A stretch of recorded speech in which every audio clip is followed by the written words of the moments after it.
punishment is necessary, Pamela. It is good.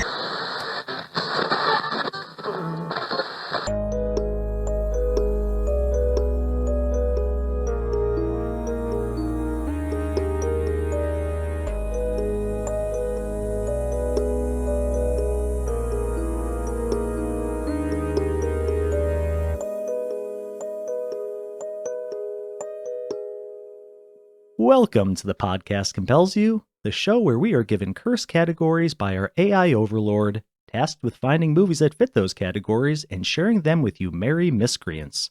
I'm Bill, and with me as always is my co-host Stacy. How's it going, Stacy? It's going great. I'd like to welcome all of our new listeners. If you like what you hear, please do consider leaving us a 5-star rating. It won't take you long. Hey, Bill. Yeah. Speaking of ratings, did you know we are the #1 evil AI mastermind orchestrated English language horror movie review podcast in Costa Rica? As of today, are those recent numbers? It's true. Okay. I just want to make sure they're up to date here. I knew we were last week, but... Either it's true or it's true-ish. It Ooh. might be one of those alternative fact situations. Sure. But I just dare anyone to prove me wrong. Can you prove that we're not the #1 evil AI mastermind orchestrated English language horror movie review podcast in Costa Rica? Actually, don't try. You don't need to prove me wrong. I will simply retract the statement if anyone challenges it. I'm not really up to that at this point in my life. Have you seen any movies lately? I have. So I got caught up on a couple of movies. The first one was Maxine, which is obviously from the X trilogy. And it's the final movie, although it is the prequel to Pearl. So it's the third movie, but it's the second in the framing of the trilogy. It should be the sequel to Christine, the Stephen King property. Oh, yes. There you go. But it's not. It's not. No, not at all. I really liked this movie. I've been all over the place with that trilogy. Pearl, I freaking love. It's a beautiful movie. Really well done. X, I didn't care that much for. Maxine, really liked. I think this one sits right in the middle of the trilogy for me. Definitely worth the watch. Definitely more gore than I kind of expected, and I'm not really sure why, because the other two had a lot of gore. But this one caught me off guard with that. And Mia Goth, just fantastic. I mean, love her. She deserves all the praise, and she does get a lot of praise. The other one I watched was Fresh from 2022. Do you know this movie, Stacy? No, I know a perhaps slightly more obscure 1990s movie called Fresh that is not a horror movie, but it's about a kid who plays chess. Okay, well, this movie is not about that. Kind of the opposite. More about like a guy who's a cannibal and traps women and sells their body parts. Oh. Yeah. So this movie, I was kind of excited to see when I first saw like the preview for it in 2022, but it is not the movie I thought it was going to be. It's like a very like cruel movie that I thought there was gonna be like a dark humorous spin on it, and there is no dark humor necessarily. Boo for that. Yeah, I was a little bummed out by that. And the other one I did see, which I'm very late to the game on, is Abigail, which I did not see when it came out, which was what, a year or two ago? Yeah. Again, a movie, it's not what I expected. And it's strange. I actually really loved the first 2/3 of the movie more than the final act. Because the first 2/3 is kind of like the what the fuck is going on? Yeah, who are these people? Yeah. The third act is just kind of gory and, kind of what you would expect from that movie. It has to have that resolution. But man, I really loved that first two. And I really loved the movie as a whole, I gotta say. Completely not what I expected. I'm surprised about your feelings about the last third, considering the role that Dan Stevens has in that finale. I'm trying to remember. Yeah. Okay. Yeah, I'm with you. I mean, he's a guy. I'm not going to spoil the movie, but I like the last third. I mean, I'm just saying I like the buildup. The buildup is really good in that movie. So I would definitely recommend Maxine. I would not recommend Fresh, and definitely recommend Abigail to like the two people who haven't seen that movie, since it came out. I saw it in the theater. It was really fun. I just remember it being really good time. I could see that being a good theater movie. all that gore, all the like Oh, splashes yeah. across the big screen. That's great. Amazing. What have you been watching?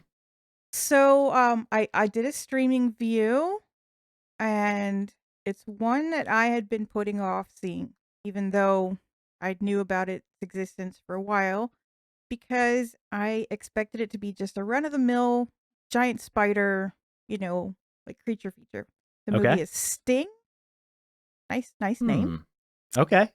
It's actually very original and creative. It's a good script. It's a well-made movie. It's got some great actors, amazing character development, and I think like everyone should see it. I think it's got mainstream appeal. And I don't Yeah. throw that term around. It's on Apple TV and Prime. Oh, cool. I think Disney Plus, probably a lot of other places too. All the main places. Yeah, so that's a highly recommend. My main concern now is how am I going to see Nosferatu on Christmas Day? Oh. Since I am going to now hide out indefinitely in an undisclosed rural location. Rural, that word is still hard for me to say. To do a lot of writing. And it is sad to think about, but there is a chance I will miss this one in the theater unless it stays longer than a couple of weeks, which is never a guarantee. I've heard good things about it too. It's supposed to be Me really good. too. Yeah. Got a really good cast. Everyone on my socials has seen it somehow. Not fair. Aw. Well, you'll get around to it eventually. Yeah. I just, Once you come out of hibernation. It's a theater movie. Yeah, you're a very theatery person. I'm a very theater-going individual. Maybe one day I will be assassinated at the theater. I don't know why. I just thought of that. Wow, that just got dark real fast. I'll gotta start wearing this stovepipe hat. There you go. Like you usually do. The fake beard. Yeah. I don't like to be recognized. No, of course but, not. With your level of celebrity, I mean, you can't. It's growing be going every out by day. I yourself. cannot even go to Costa Rica anymore. Let me tell you. Just mobbed. It's like the Mobbed Beatles showing by all up. those anthropoologists. It's so weird. Such a weird crowd, man. Oh, so many people are so confused by our Costa Rica references. Just don't think too hard about it. Just go to your podcast app and smash that 5-star Smash it button. Make sure you smash it accurately at the 5-star mark. While they're smashing their button, would you like to remind our listeners of this week's category as well as the film that we'll be talking about? I could do that. Tonight, we bring you part 2 of Carols and Carnage, our 2-part series exploring the cursed category that is Christmas-themed movies whose titles are plays on the words of the titles of Christmas carols. In part 1 of the series, we reviewed Black Christmas from 1974, the arguably proto-slasher that also happened to be amazing feminist commentary, whose director then went on to make Porky's. Really can't make this shit up. I'm sorry I told you that, by the way. Sorry, I didn't mean to say that. Totally got distracted. Okay. This episode's movie is Silent Night, Deadly Night, the twisted 1984 Christmas slasher that doesn't really make any commentary at all, I think. Although every time I hear or say the title, I don't think of the Christmas Carol. I think of Silent but Deadly, which, now that I'm thinking about it, might be why I had never seen it before we prepared for this episode. Silent Night, Deadly Night is based on a story written by someone named Paul Caimi, C-A-I-M-I, that's his name. Caimi. I'm going with that. Perfect. Screenplay written by Michael Hickey, fun last name, who is from Manhasset, New York, which made me think of two things, and I bet you can think of one of them, and that Manhattan? is Manhasset. Oh, you went for the other thing. So Manhasset must be where they manufacture those music stands, but I looked it up, and you know what? That company is in Washington State, and those music stands are made in China. Oh, are those like really heavy black ones, like the good sturdy ones? They do make those. They also make the traveler one with the dust that comes off and it goes in the canvas bag. Oh, nice. Okay, gotcha. They've been around since 1935. I bet they did not have the stands made in China, though, in No. 1935. The other thing Manhasset, New York made me think is he has probably spent his entire life explaining that he was not, in fact, born in Manhattan, since I think most people just read the beginnings of words. Anyway, Silent Night, Deadly Night seems like the most famous thing this hickey guy ever wrote, although he did receive a screen credit of special thanks on the restored version of the Hitchcockian 1958 Vertigo, as Oh, wow. restored in 1998. He's not a time traveler. He just stepped in for the 40th anniversary, in case you don't feel like doing the math there, for the restoration. Silent Night, Deadly Night was directed by the late Charles E. Cellier Jr., who is from the South, if you can't tell by the last name. Best known for directing this movie and for creating the book and TV series The Life and Times of Grizzly Adams from the 1970s, which I've never read or seen, but this is straight from Wikipedia. So apparently it is based on a true story of a mountain man named Grizzly Adams, and this guy has a bear cub as a sidekick. That's pretty badass. So Cellier Jr. also wrote and produced like hundreds of TV shows and films, literally, before he died in 2011. The funniest part is not that he died. I was going to say, that, funnier than that? His big thing was making family-friendly, pioneer, and Christian-themed movies and shows. And that's funny, of Wow. course, because Silent Night, Deadly Night became notorious even before its release in November 1984 by TriStar Pictures because of its promotional materials featuring a killer Santa Claus. When it started coming out in theaters, it was already like notorious, and Right. you know, the Pearl Clutchers got it pulled like a week after it was released. This movie stars somebody named Robert Brian Wilson, who has no Wikipedia entry, and 80s and 90s B-movie scream queen Linnea Quigley, or Barbara Linnea Quigley. Barbara is not in her credit for this film, but she also appears in 1985's The Return of the Living Dead, which is hilarious. So bad it's good comedy horror that everyone should see. In that movie, she plays a surly teenage punk kid, and it's just very like cringe and silly. Sweet. Yeah, she's also written 3 books, and she is a member of the controversial organization known as PETA. She's an animal activist. Cool. So, quick plot synopsis, spoiler free. Young Billy, no relation to Billy of Agnes and Billy, who lived in the killer's head in Black Christmas, which was That's my first thought. way better movie. I mean, scratch that. Don't. Okay. Yep. Young Billy witnesses a traumatic Christmas Eve tragedy. That's enough to get anyone's tinsel in a twist. Fast forward to his teenage years, which find him working in a quintessential 1980s department store. I'm assuming. Just trying to make it through the hectic holidays. But when the season's cheer pushes him too far, Billy trades goodwill towards men for a special festive kind of violence. It's a blood-soaked sleigh ride through holiday trauma, questionable parenting, and an unhinged take on Santa's naughty list. If you haven't watched it yet, you will want to pause pretty soon before the spoiler music and go see this slasher. It will totally deck your halls. Ooh. And that is not sexual. Had you seen this movie before, Bill?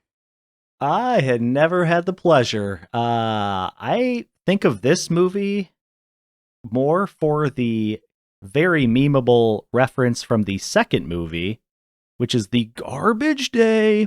Everyone just needs to go on YouTube right now and just look up Garbage Day, Silent Night, Deadly Night. Incredible. So no, never seen this, only know it because of its sequel. So this was my first time view. How about you, Stacy? Nope, never saw it. Not really into Christmas movies generally. Even Christmas horror, like, as you know, my favorite Christmas movie is like totally way off the beaten path, Spanish-Italian movie about the apocalypse. Wait, Black Christmas didn't edge that one out?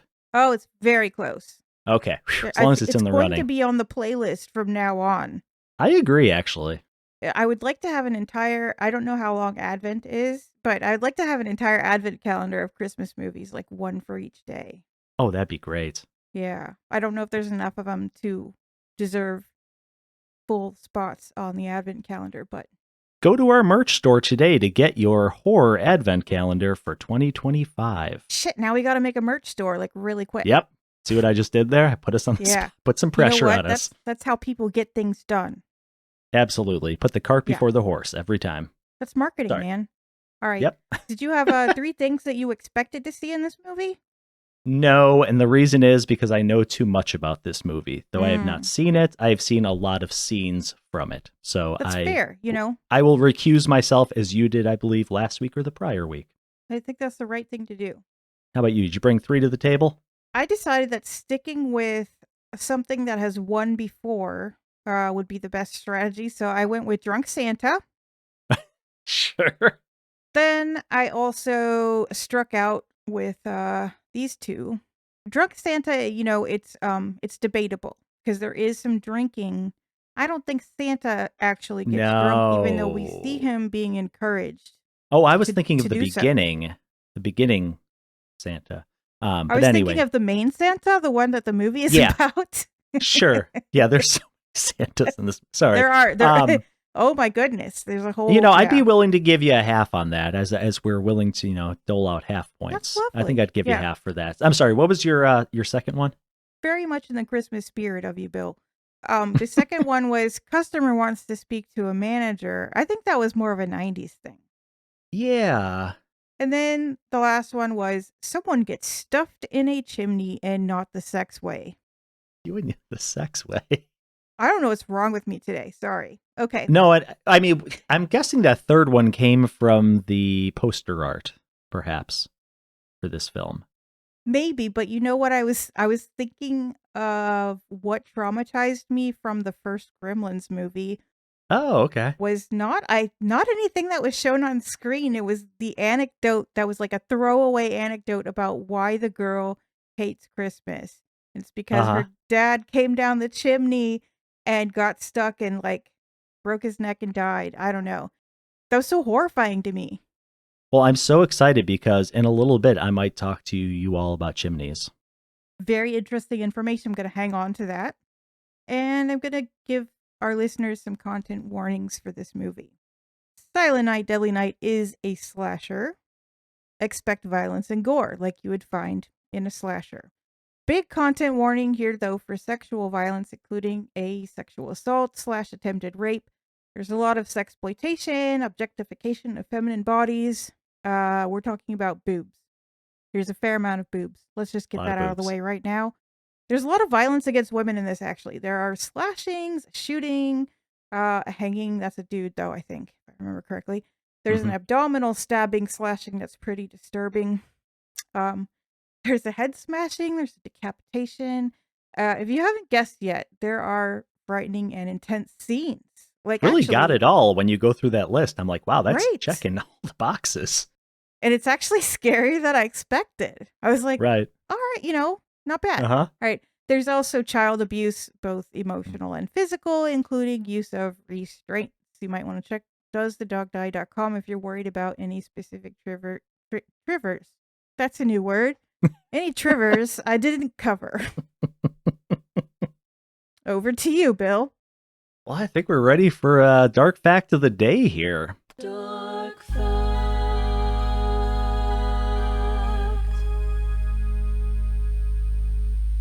So today's dark fact is indeed about chimneys. Imagine that. Back in the 18th and 19th centuries, chimney sweeping was a deadly job often forced upon small boys because, of course, they could fit into chimneys easier. These climbing boys would shimmy down narrow flues to scrape away soot, but the risk was horrifyingly high. Many got stuck, and some even died, often because their bodies compressed, trapping their diaphragms and cutting off their breath. This grim reality is eerily mirrored by the Grinch's awkward descent into a Whoville chimney in the film How the Grinch Stole Christmas. Why did they make an entire musical number out of this in Mary Poppins? I'm horrified now. It's a good question. That's just seems so wrong. Because it's the holiday season, I have one bonus anecdote. Fast forward to modern times, chimney sweeping is much safer, but not everyone learns from history. In 2015, a California burglar tried sneaking in through a chimney and got stuck. The homeowner, unaware of his uninvited guests, lit a fire. Smoke filled the house, and the fire was extinguished, and when authorities arrived, they discovered the burglar had suffocated. It's a chilling reminder, chimneys don't forgive poor decisions. I feel like in my lifetime, or at least in local memory, there was a woman who was like, it was like a jilted lover case, and she wanted to break into her boyfriend's house. Yes, I read about this as well. I think that was in Texas, unless I just It might added have that part. been. It could have been. And I think like her boyfriend like ran out of the house or something, and like she didn't die, did she? I think she was just stuck in there. I don't know. Yeah. It's so Yeah. embarrassing. They have to like break down the chimney and like you're just hanging out in there. That's got to be a really embarrassing situation. I do think, upon reflection, that chimneys are spooky to me, and it didn't help at all that like just one day out of nowhere, like my next door neighbor's chimney just like fell down. Like Oh wow. it fell down like blocks, like kids' blocks. Uh-huh. Like the bricks all came apart and they were just all over. It was lucky nobody was standing there.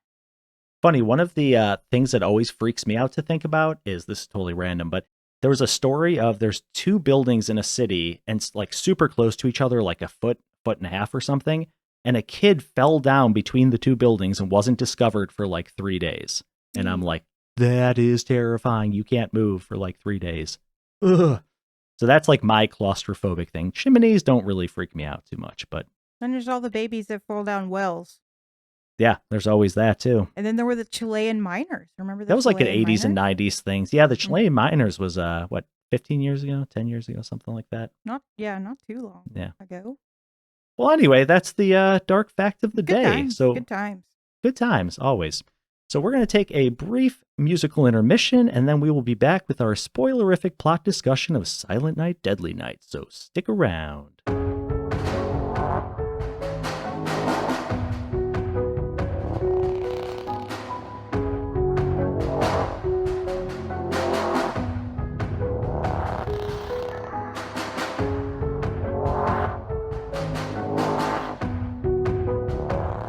Welcome back. We are now going to get into our spoilerific plot discussion of Silent Night, Deadly Night. And before we start the plot discussion, I do want to introduce a new segment that I'm calling the Who's Who of Halloween.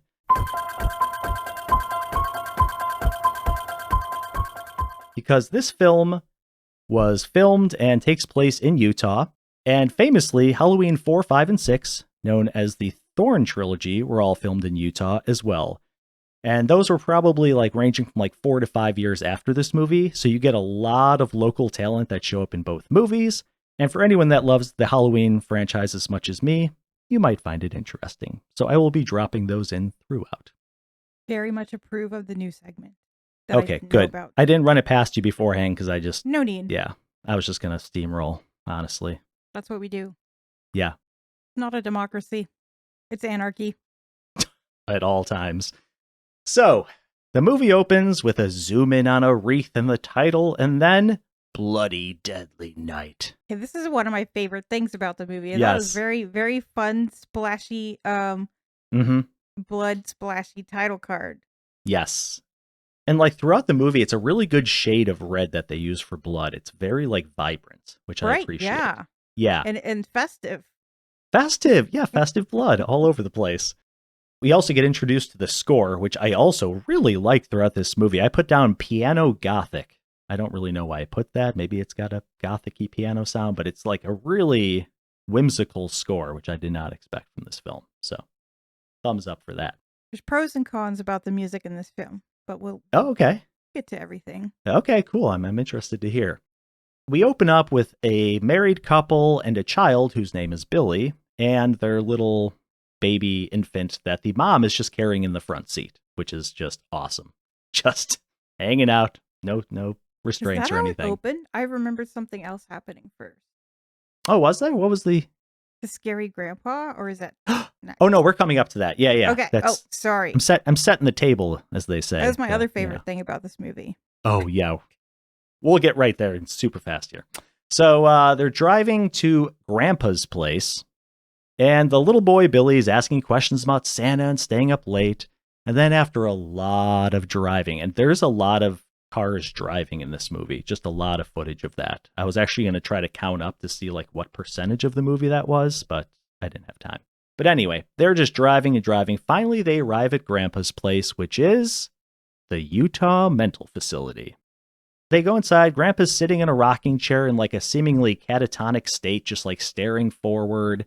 And it's incredibly awkward. I've had family visits like this in the past with relatives, and they're always very awkward and very sad. Are you the one that's like pretending to be comatose in those situations? No, but I love that idea. Oh, that makes me Something laugh. to remember when your kids grow up, you know. Yeah, I'm going to be able to remember that at that Keep age. that in your back pocket. That's a nice trick. There you go. So yeah, he's sitting there catatonic, and then the mom and dad have to leave to go sign some papers, and Billy stays there with the grandpa. And as soon as they leave, Grandpa just kind of like turns to him and smiles. And he starts talking about Christmas, and that Christmas Eve is the scariest damn night of the year. He really sells it too. Oh my God. You scared, ain't you? You should be. Christmas Eve is the scariest damn night of the year. I'd be scared too if I was you. And he's like, "All right, have you been good?" And he's like, no, like not always. Is a famous guy? Because I think he's like the best actor in the movie, but I don't remember who it is. He stood out for sure, especially amongst these three. He basically just scares the shit out of Billy, who like is just now. That's a true thespian. Yeah. Oh, I agree. He was like delivering was like a Shatner moment. So he scares the hell out of Billy. Billy's parents come back, and then he goes back to his catatonic state, staring forward. And then they leave. I have so many questions. Oh, so this he's whole movie. completely lucid. He just had this like very intelligent, although Yes. like unhinged conversation with Right. the kid. And then Sure. like he's like completely acting when it's so obvious, like, you know, Yeah. why Yeah. why I would he have do no that? idea. Then he has no other like moment in the movie. That's it. No. Every question you ask, my answer is going to be they had to get to 122 minutes. Is that how long it was?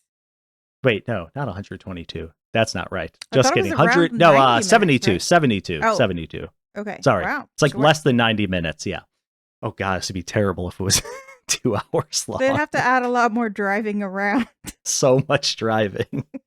All right. Anyway, I'm reining it in here. I'm focusing. So, family gets back in the car, and Billy tells his parents what Grandpa told him. And then Mom says Grandpa is nothing but a crazy old fool, That's so which I sad. just love. I know. Even the kid's like, "You don't do that. It's naughty. You don't make fun of old people." Yeah, I was like, good on you, kid. So they're driving again, of course. And then we cut to Santa walking into a convenience store and then holding up the store owner, shoots him a bunch of times, walks out. He gets like $37. So we got this asshole Santa. I actually wrote $31, but that Oh, could have was been it? like a mistake. But I was like, wasn't that a lot of money back then? I mean, not 'Cause that he's much. like- You just he's killed a like- man.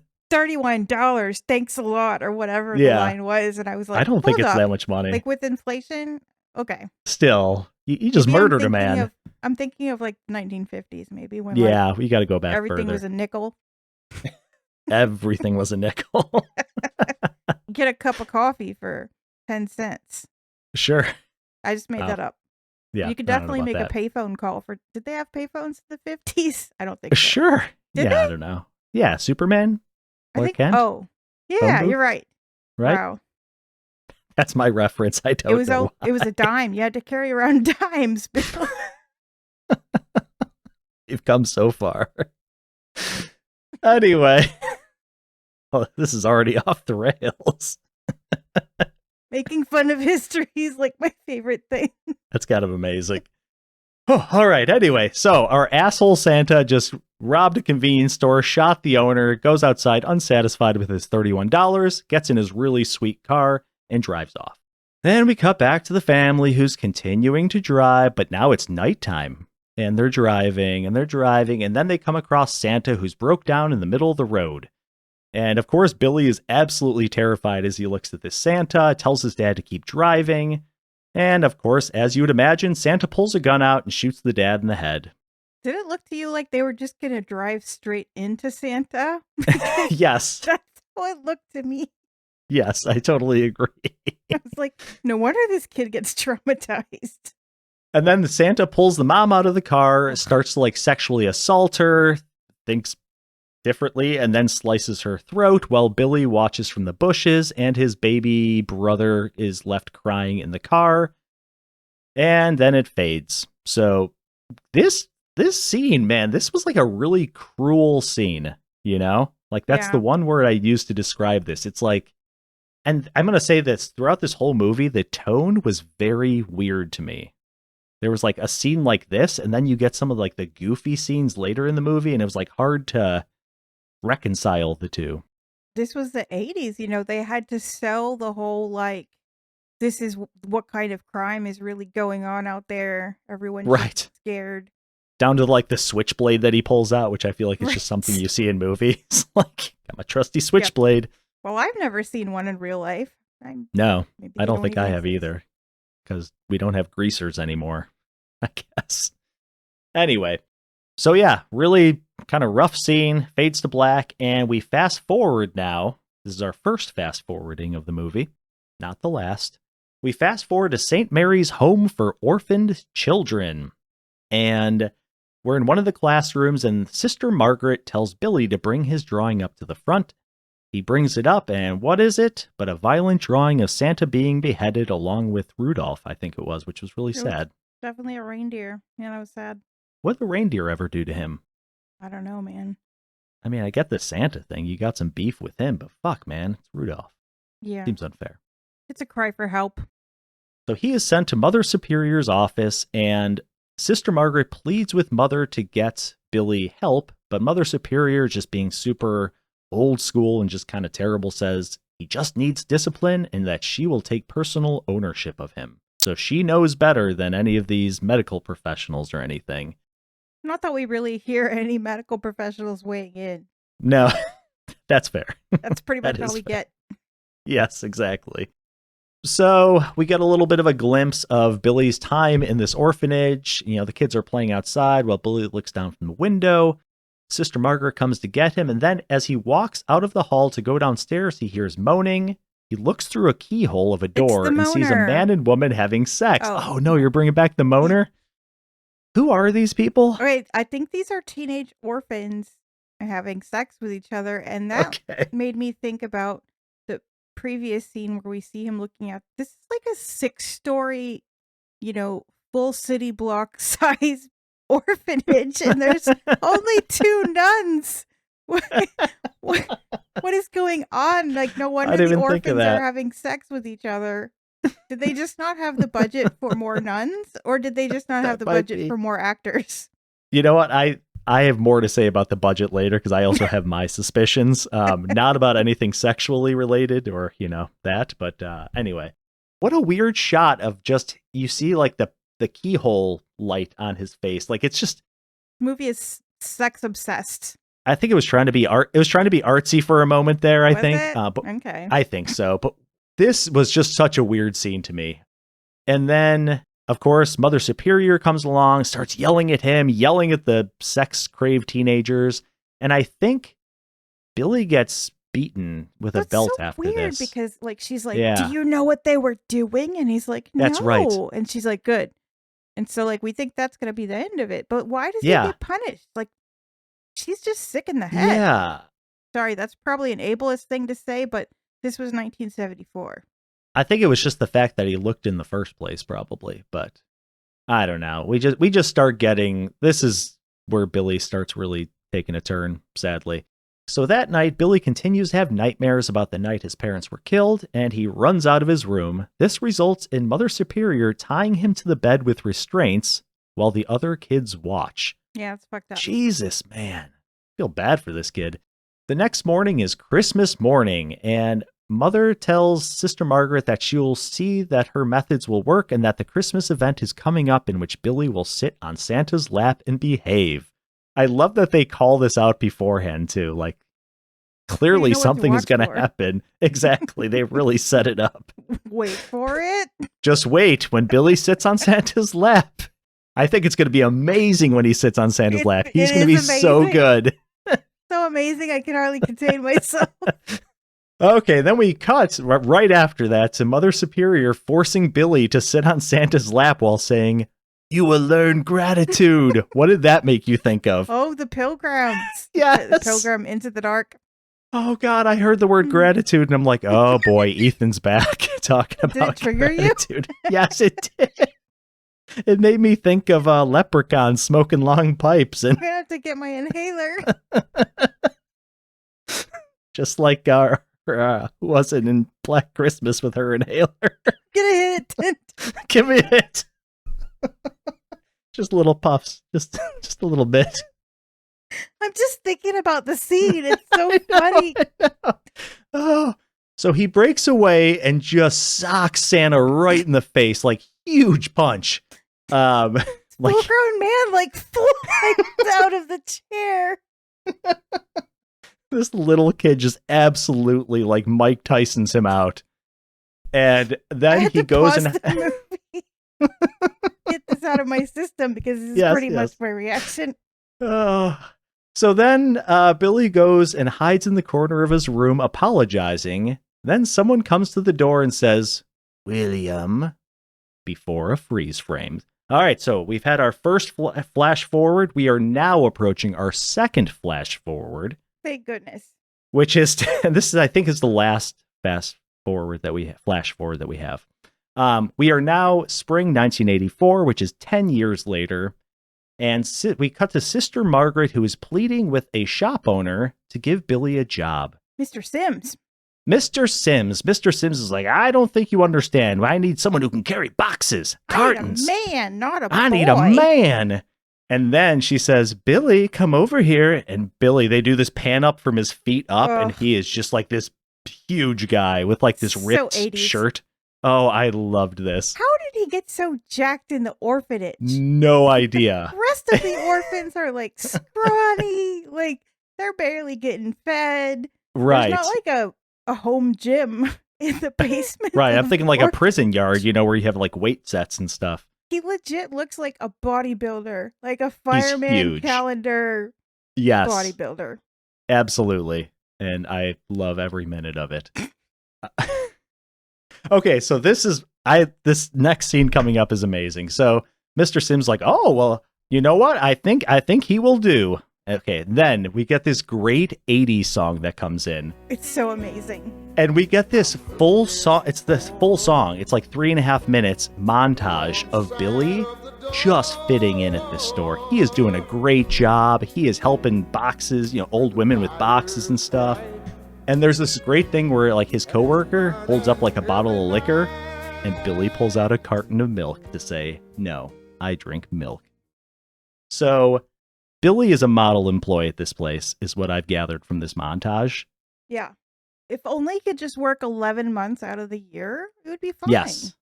Right, exactly. So then we cut to his coworker whose name is Andy, a coworker like supervisor. Hold on. Sorry, I The need to go back a bootlicker second. guy? Bootlicker. That's what I named him in my notes. Hold on, bootlicker. The coworker who wants to be like the boss, but he isn't.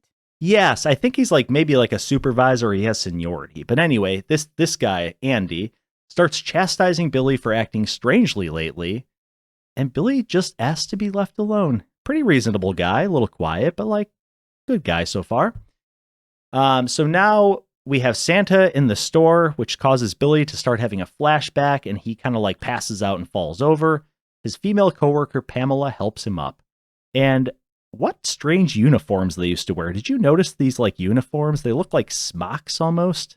Remember, I'm fashion blind. Oh, sorry, so I'm the fashion guy. I did They not look notice like they that. look like smocks, like something between like a masseuse's smock and like someone that works at like a craft store. But anyway, I just They thought did it was look odd. craft store like. Yeah, maybe like a lot of pockets on the front, kind of. This is where I'm like, okay, he has PTSD. This is Oh, exactly for like sure. he's Yes. triggered by the image of Santa, even when it's like a picture. And Yep. that part is like surprisingly believable. I actually Sure. like felt pretty bad for him at Yeah. that moment. I would agree. And then he has this on-screen sexual fantasy. I guess it's a dream. It's definitely a dream. He wakes up, I think. Oh, no. Santa stabs him at the end of the dream, and then he wakes up. Oh yeah. I'm like, well, he's seems pretty heterosexual. Sure. That's what I Yeah. put in my Yeah. notes. Yep. That's what we got from that. Oh, and then he's curled in the fetal position after that, mumbling, "I want to be good." He does a lot of this kind of thing throughout the remainder of the movie. Then we cut to a woman telling the shop owner, again, what's the name, Mr. Sims? Telling Mr. Sims that the guy who plays Santa injured himself like ice skating or something, and that he needs to find a replacement.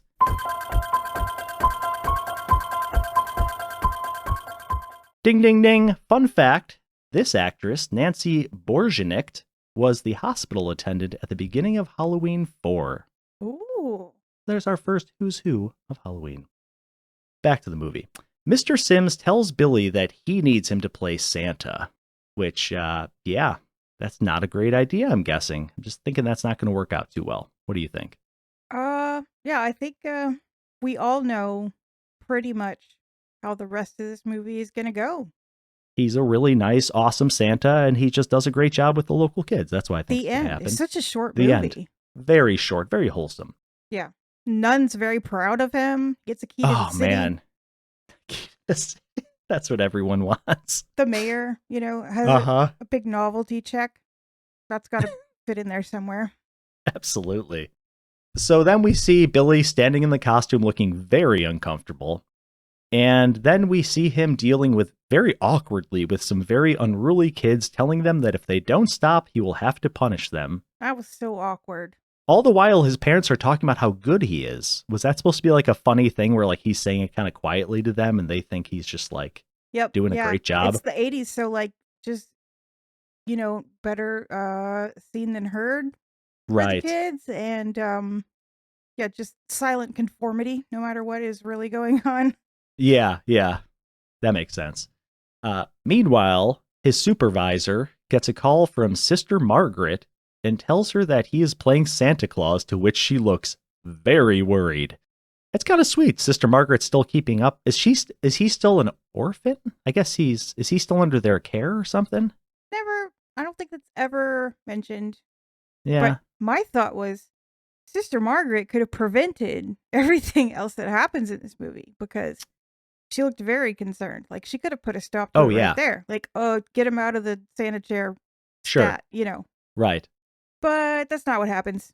Now, so then Mr. Sims just celebrates, man. This guy parties. He gets Like the absolutely shit-faced. Store Christmas party, like after hours or something. Yeah, right. It's kind of sweet. Yeah, they like lock the doors and yeah, they're all kind of like having a good time. And we get this, I think this is where we start getting a lot of shots of the animatronic Santa Clauses and such throughout the store, which is something we'll see a lot of. It kind of rivals, the amount of time they use for driving scenes, that similar with these animatronics.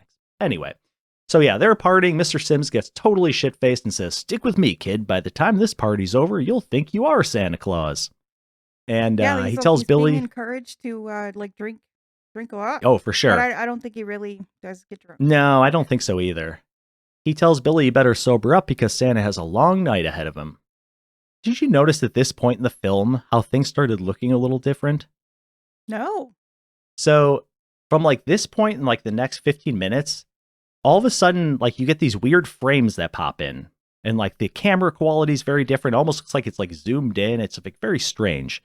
And so I looked it up and apparently there was like 6 minutes that was originally taken out of the original movie. And with the Blu-ray release, they added it back in, but the footage had decayed so much that it was in like poor condition. So there's all these weird jumpy things. So this is actually like the full cut that was supposed to come out. How fun. Yeah, kind of weird when you look at it. It just seemed kind of off to me. So next, Andy, again, like the supervisor guy, takes Pam into the storage room to give her a gift. You know this isn't going to go well. It's right over there, Pammy. Oh, boy. I've been waiting a long time to give it to you. Are those actually the lines? Pretty much, yeah. Okay, yeah, because they seem accurate, honestly.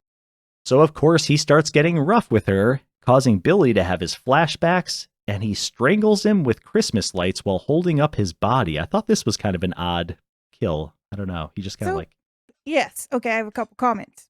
Sure. Like, why did they have to make it an attempted rape? Like, that Yeah. was just not necessary. They could have made it a consensual sex scene, which is also triggering for Billy. Like, anytime he sees boobs now, he gets triggered because of what Sure. happened to his mom.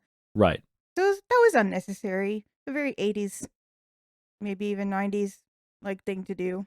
Also, like, Billy did save Pamela. I would have been like, honestly, thank you. Well, and this is see the you at work other later. weird thing that doesn't make sense. Pam's like crying, of course, and then she calls Billy crazy, and then he stabs her with a box cutter while saying punishment is necessary, Pamela. So, yeah, that whole thing doesn't really make sense. Nope. I think we skipped over. Sorry, Mr. Sims is such a great character. Yes, and, he is. He is really super sauced. So he and his wife or woman coworker, hard Yeah, to tell, they sure. are singing this really stupid Santa song. Did they make that up just for this movie? Because I've never heard it. I need to go back and listen. Just the fact that it was not, to me, an authentic Christmas song, this was like super offensive. This is like alternate history timeline, you know? Interesting. No, I don't remember hearing that. Oh, and then I think it's the same song that they play at for the first part of the end credits. First part of the end credits. Okay. If not first, then like immediately second. Some point in the end credits. Early in the end credits. Okay, Like fair there may enough. have been Gotcha. some scary music first, but then there was like this really silly, funny music. Yeah, gotcha. So, Mr. Sims goes in to check on everyone in the storeroom, and he gets bludgeoned with a hammer by Billy. The lights turn out and the Christmas lights turn on, and the woman, again, this mystery woman in the front, finds Mr. Sims dead, and Billy chases her with an axe while reciting "'Twas the Night Before Christmas." Loved that. This is just such a much sillier movie than Black Christmas. Like, how did we go Yes, from Black Christmas absolutely in 1974 to this 10 years later? Like, I can't draw the line. We just like not taking horror movies seriously anymore. Hold on, it gets really serious here, though. So she manages to grab the axe and run before Billy shoots her with an arrow. It's important. Oh, sorry, that didn't get more serious. That was actually kind of sillier, wasn't it? So silly. Anyway. I didn't remember that happening. Yeah. So he then casually walks out of the store, and then Sister Margaret shows up and discovers the bodies. So Sister Margaret is on the case, She's the although sleuth. she's a few steps behind. Yes, she is, very much so. She's also like not really given any of her own character development. No, not at all. She's a good nun, and she's just sort of like Sure. following behind him in the movie, Right. and doesn't even really get a lot of lines until like the last quarter of the Mhm. movie. Maybe it's just. Yeah, I agree.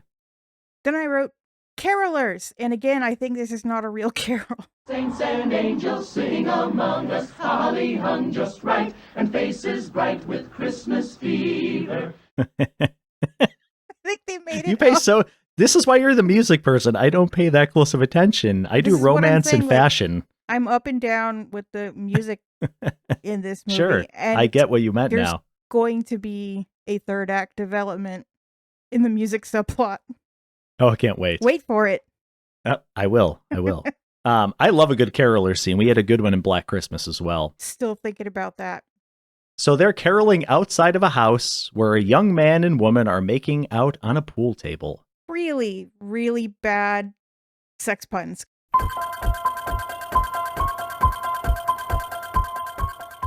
Fun fact, the actor playing Tommy, Leo Getter, also plays shock jock Barry Sims in Halloween: The Curse of Michael Myers. I think you need to play Halloween music every time. I may. I'm going to have fun with that, for sure. So, back to the movie. 2-ball corner pocket. Sorry, he really did say that. Did he? Seriously? He also said something like, oh, I'm getting ahead. Go ahead. I mean, I Please think we're carry on. just in like a... Okay, sorry. No, keep talking. So I'm going to stop interrupting you're you now. giving me mixed signals. So the man and the woman, they're doing sexual things on the pool table. Sex thing. And sex things. And it turns out that the the young woman is babysitting a young girl. Of course So she is. the girl comes down, she tells the girl to go back to bed or Santa won't come. Awesome. And then the guy says, he's not the only one. Oh yeah, that was a good one. There are so many boobs in this movie. They just keep Boobs. happening. So yeah, the woman, I don't even know her name. She probably has one. She interrupts the horniness to go get the cat from outside. And she's mostly naked. That's important. Yes, very much naked. As she leaves, he says under his breath, "I'm gonna kill her," which I was like, oh, that's fun. She goes to the door, the cat like comes inside, and then Billy shows up with an axe saying, "Punish," which I was like, yes, That was this good is scene. great. Yeah, loved it. And then he breaks down the door like Shining style, and he starts manhandling her for a while before hoisting her up on a taxidermy deer horn, which I was like, Pretty awesome. intense. Yeah, I loved not it. expecting the trophy antler impaling. I mean, No. and it was like accidental folk horror vibes for a second. Yeah. It was like Super effective. seemed almost like an accidental, like powerful image. And I also loved this house. I want to live in this house for the rest of my life. It's amazing. So much paneling and like just weird decorations. Then he says something like, if this is some kind of joke, I'm going to kill her. That's what he says. Yes. Not sorry at that's all right. that he gets defenestrated. Yeah. So Tommy's like down there. He hasn't heard any of this because he's been shooting pool. He eventually goes upstairs after several seconds. He sees her body hung up. It takes him forever. He like walks into the room and like just hanging out. And then he's like, oh shit, look at that. Like my girlfriend's hung up on there. Thought that was kind of odd. They milked that. Yeah, for sure. Then him and Billy fight and he knocks him over the railing. Billy comes back up, throws him out the window while saying, "Punish." It's like his catchphrase. It really is. It's short and sweet. Billy grabs the axe from the wall and continues on.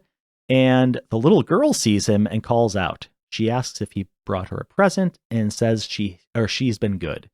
He then hands her the bloody box cutter from earlier and walks away. Just what I wanted. Yeah, like, now she's traumatized. He walks outside and there's a really good shot of Tommy with like the glass cutting through his body. I'm like, that's a cool special effect they didn't need to include. Yeah. I mean, they didn't have to impale anyone with antlers either, but I think this is, they're trying to elevate it to an artistic level. Wait, are you saying this is elevated horror? Is this the beginning of elevated horror? It's kind of like this movie maybe just exists because somebody had an idea for those kill scenes. Right. Imagine that. And a couple of jokes. And a couple of jokes, yes. And somebody knew this scary grandpa actor. This guy's amazing. So then we cut to two police officers driving around. Are these the first police officers we experience in this movie? I think so, and they're pretty funny. They are hilarious, yeah. They come upon a Santa sneaking into a window of a house, just randomly. I guess someone may have called them, or no, they wouldn't have been called. I don't know why they're there. Anyway, they break into the house, which is great. They just like bust down the door of this family, guns drawn, but the Santa is actually her dad. We all thought it was Billy. I think they were called. I think they were looking for a Santa guy. I think there's said something about that. Okay, they were looking for the Billy Santa. Yes. But yeah, gotcha. Good call.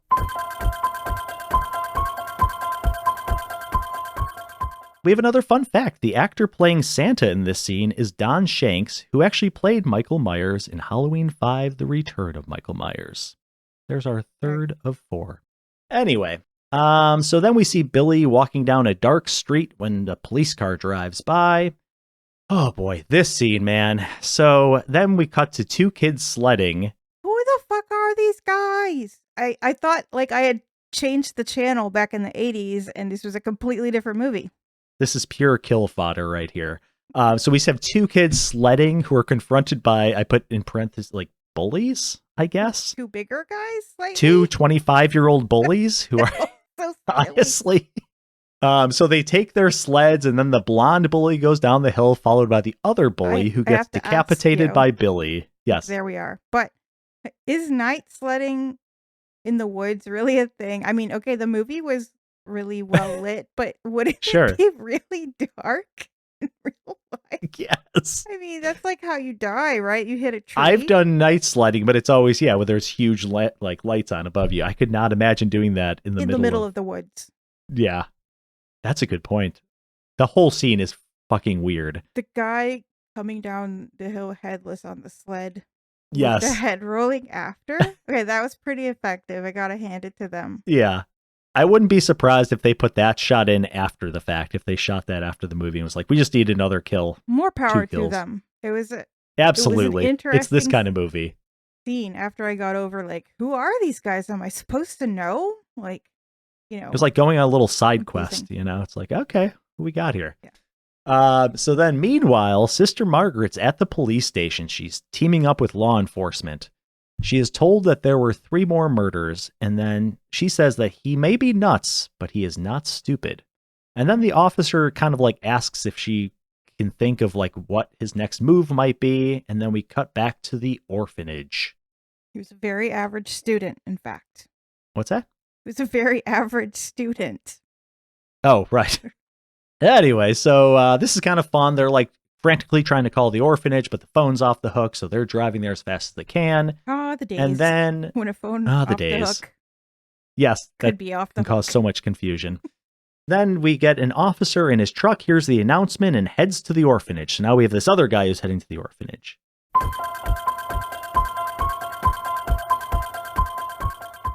And this is the final fun fact. This actor, Max Robinson, plays the doctor at the beginning of Halloween, The Return of Michael Myers. Oh. And that is the 4th and final one. Back to our film. So then we see a Santa walking up to the orphanage as the first cop shows up. After like yelling at him, and Santa keeps walking, he shoots him dead. The sister and investigator get the message that Santa was shot and killed, but then find out it wasn't Billy, Oh but my rather God. Father It's O'Brien. Father O'Brien. He was our Santa this year. Ugh. That was the funniest thing in this movie until the nun said he was deaf. He couldn't hear the police. That is just sad. Fucking It is police. so sad. So, as it turns out, the police officer shot the wrong Santa. Are you ready for the scene? Because it's coming right now. Oh boy, okay. Now you've got me on the edge of my seat, and I don't know which one it is, but I'm excited. So the officer walks around the orphanage, and then he finds like a shed door that's ajar. He goes downstairs, doesn't find anything, but then on his way out, he gets axed by Billy, who says, "Punish." Thought he was going to say something different this time. Like, hey, how's it going? So anyway, Billy kills a snowman with a bloody axe. Like he's walking in and he's just Fucking beheads them. snowman. Yeah, fuck snowman. One of the kids goes to open the door for Billy because he's dressed as Santa Claus, and Mother Superior repeats, "There is no Santa Claus." Hold up. We're skipping the scene. We're gonna I have don't to know what back scene up you just a mean. little bit. Oh, by all means, sorry. So, Mother Superior and the kids, the orphans, little Yes, the orphans, they're orphans. all around. Uh-huh. Like, there's a Christmas tree. They're kind of like on lockdown. They know that the guy's coming, Right. And Mother Superior's like, "What are we gonna do? Let's have a sing along." So she sends little kid to get her pitch pipe. Oh my God, the pitch I don't pipe remember any of is a this. bee. It's a bee. Why is that bad? Why? Why is that bad? It's supposed to be an A. 440. It's a B. It's a whole Stacy, this step was 1984. They were No, doing pitch B pipes back were then. Pitch pipes. Something was very wrong. This is an alternate timeline. That is Wow. the true horror of this movie. Wow. There it I'm is. sorry. The I pitch pipe. did not remember that scene at all. That was the scene we were all waiting for? That was where the music plot went off the rails. Oh, gotcha. Okay, that's part of the music plot. I see. The Sorry I music bee passed that story. over. It's really the bee story. Oh, God. That's fantastic. And then, oh my God, Musical Mother puns. Superior counted off, deck the halls like this. A 1 and a 2 and a 3. What the fuck? She is the real villain. Not just because of the child abuse. Also, is this the first real Christmas song in the entire movie? The movie that was named Oh, after a God. Christmas Fun fact, this is one of the oldest Christmas carols that is still sung today. It dates back to like the ancient days of Yule, which are referenced in the lyrics. Like I don't know why there's a troll. Troll the ancient Yuletide carol has nothing to Sure. do with Christianity whatsoever. Sure. This is pagan. There's a lot of side quests in this episode. Certainly I like is, it. at least in my head. From your head to the microphone. I mean, Mother Superior kind of deserved what she has coming. That's all I gotta say. Well, we can wrap this up pretty quick here. So Billy's on his way in. The little kid lets him in. And then Billy goes to axe her, and he gets shot in the back. Sister Margaret kneels down, cradles Billy as the kids look on in utter horror, understandably so. And he says to them, "You're safe now. Santa Claus is gone." Which ruins everything. It's so Yes. fucking cheesy. And then we see Billy's brother Ricky standing with the axe at his feet, and he ends by saying, "Naughty." Dumb Richard. Sequel bait. Ugh. Well, So it has to go get traumatized anyway, even though they prevented Mother Superior from getting chopped up in front of the children, which is probably for the best. yeah. Cheesy death scene. Doesn't matter. The singing ruined everything anyway. Oh. But singing aside, Stacy, I know you like when I say this. Did they land the plane? The last few minutes were cheesy. I was kind of like a little bit into it before that. Mhm. I can't help but be let down after the Black Christmas finale. And the fact that like that movie actually has an arc for like the characters who are the victims and the targets of the killer. Although the killer himself, who I won't spoil for anyone who hasn't seen that movie or listened to that episode, did not have possibly as much character development. Like Billy got a lot of screen time. But even though that's true, the movie is kind of just like hurt person hurts people. And the victims mostly random, except for the ones that were trying to have sex or trying to commit sex crimes. The last quarter of the movie, like the nun and the police officer guy got some lines and some plot, but that was kind of like too little too late. Like, are they just stuffing this in now? Sorry to use that word again. They're people, but they really just serve as like devices to try to bring the story to some kind of conclusion. Right. I mean, otherwise, random killing is gonna keep happening, I guess, unless he was gonna end things himself at the orphanage. Who knows? And then cheesy finale. Richard has a dumb line. Meh. What do Meh. you think? I mean, it does what it needs to. It's setting up the sequel. I mean, they had the sequel planned out before this movie was even written. I'm sure this is, they wanted to start the next big franchise, I imagine. So this is what you need. You got to have that new, that new antagonist, developing for the next movie. That's fair. And I've also heard about the sequel. Apparently, like more than half of it is just flashbacks to this movie. Amazing. Yeah, so they didn't even try. They're like, okay, if we just use a bunch of footage from the first movie, we can just film like maybe a half hour of like new stuff. That's super cheap. So very economical. Very economical. But yeah, it's kind of what I expected from this movie as I was watching it. I'm like, yep, that makes total sense. Yeah. Let's rate this thing. Yeah, you want to go first? Yeah, I'll go first. I'm so intrigued to see how our scores line up on this one because I don't know. Oh man, would it be the same? That'd be something. That's never happened. Wouldn't that be appropriate for the very last? I think it's happened. You're gonna contradict me now. All right. I think I'm going to. I'll look at the data later. Retract the statement. See how easy? That's all you have to do. Just challenge me. Just retract. I'm all talk. Wow. Everyone is. Anyway, so this movie absolutely knows what it is. It's a cheesy 80s slasher with like little to no mystery at all. And with that being said, there are some very strange tonal shifts that occur, like ranging from like the cruel like sexual assault and murders at the beginning to like just the silly over the top like sledding kills. It's all over the map. the pacing just kept throwing me off too, with like the 2 fast forwards at the beginning, which I'm like, that seems so needless. The first one was a very small fast forward, which is Yeah. funny. Like you could have just done a little bit of just exposition dump and get through those parts, honestly. Remember Club Dread when it was like 1 hour earlier? Right. Oh yeah, exactly. That's what they're making fun of.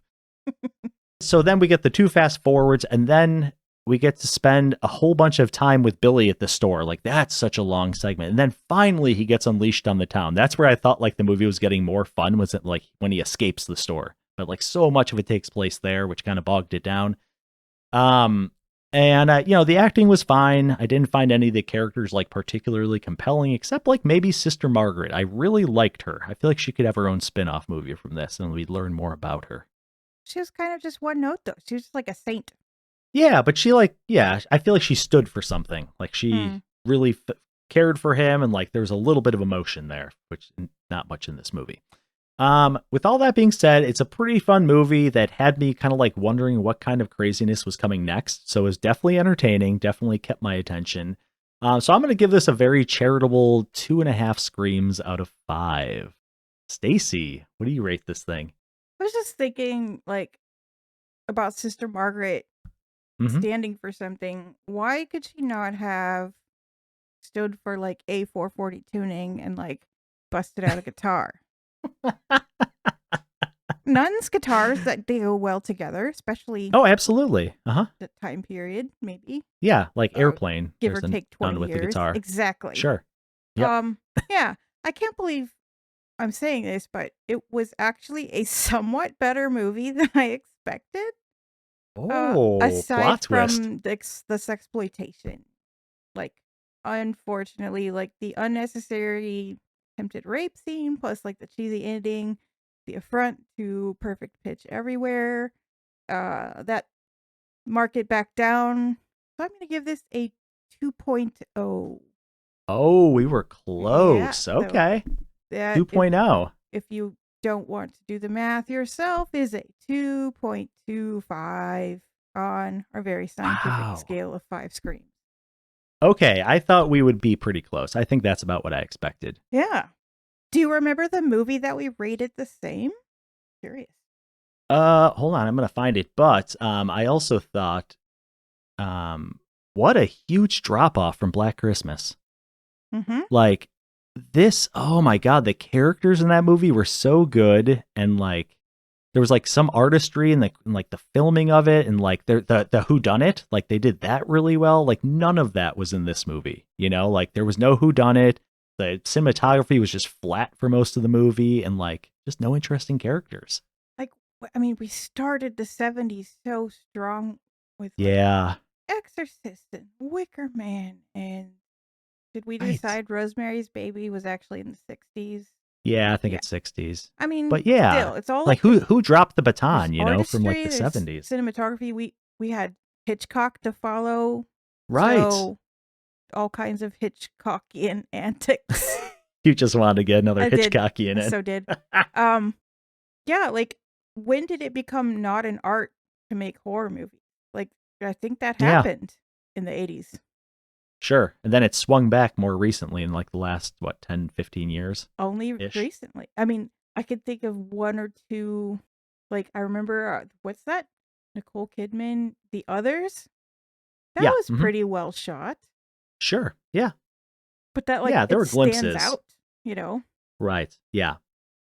So the other films that both of us rated the same were The Lodge. We both gave it a 4. Wow. The Bay, we both gave 2s. And the one that never goes away, Club Dread, we both gave 1.5. Oh, I like that movie more as time goes by, I think. I know, me too. I feel like I have good memories of that movie. Because the bad things fade and the affection Right. grows, the absence Aw. in the heart and so forth, That's beautiful. You should write poetry. I should. But, Anyway. I have a lot of vet bills to pay, and Right. you can sell a poem for about $10 max. So poetry doesn't pay the bills, huh? It doesn't, which is more of a commentary on capitalism than it is art. Sure. That's for another podcast. Yeah, our sister podcast. All right. So that puts Silent Night, Deadly Night under Into the Dark Pilgrim, which had a 2.75, Wow. Okay. and slightly above The Bay and Children of the Corn, which I agree with. And it's funny, I was thinking of Children of the Corn when I was rating this in my head. I'm like, that's the same year, 1984. So I'm like, Oh. yeah. So there's just something about that. I'm like, how would I compare it to Children of the Corn? We did want to find like an analogous 80s movie Yeah. for Black Christmas. Does that exist? Like a well shot Christmas themed horror movie. Okay, that's asking a lot, but not even Christmas themed. Is there a well shot 80s movie? 1984, 1985, 1986? Maximum Overdrive, was that? Just totally kidding. Sorry. That's Maxine should have been the amalgam of Ooh, Maximum Overdrive and Christine. that would be They really amazing. missed an opportunity there. But Missed anyway, opportunity. Ty West, shaking my head. Oh goodness gracious. Well, have we plumbed the depths of Silent Night, Deadly Night? Are we wrapping Enough. up? Is that what you're asking? Because I could do that. Take it away. Well, my hellhounds. I don't know why I said that. It's not even on theme. Just felt like saying. That brings us to the end of Carols and Carnage, our Yuletide bloodbath extravaganza. From the creepy attic of Black Christmas to the jingle bell, jingle bell, jingle bell slaughter of Silent Night, Deadly Night. We've unboxed all the mayhem and trauma the holiday season had to offer. And I can honestly say, I still wish the child carolers had been the murderers in Black Christmas. But hey, at least we made it out alive, unlike many, many of the characters in this duo of films. But look, just because the festivities have come to an end and everyone's going back to work now, because how else do we get health insurance in this capitalist hellscape, doesn't mean our talk of terrifying tales is terminating. Because, have you heard? There's a male loneliness epidemic in the US right now. Maybe the world. I don't know, Costa Rica. Please weigh in. And you know what we do? Starting now on the podcast compels you when there's any kind of epidemic, we exploit the fuck out of it. And so our Yes. next Curse Ed category features protagonists who find themselves all alone in haunted houses. And listeners, it's not going to be stoic, manly solitude. I just want you to know it's the kind of maddening isolation that makes a man question every creak, every shadow out of the corner of his eye, and every life choice he's ever made, along with scares that will make a man temporarily impotent. Shit, that is not the word I meant. Temporarily incontinent. That's it. Thank you.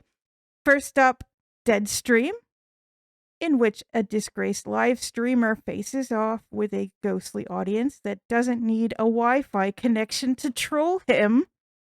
So, enjoy your numbered December days, but beware and prepare to face the kind of terror only true isolation can bring. Until next time, sleep tight. And I was going to say maybe don't answer the phone, but you know what? None of y'all fuckers answer your phones anymore anyway, right? Nah. Stay spooky. See ya.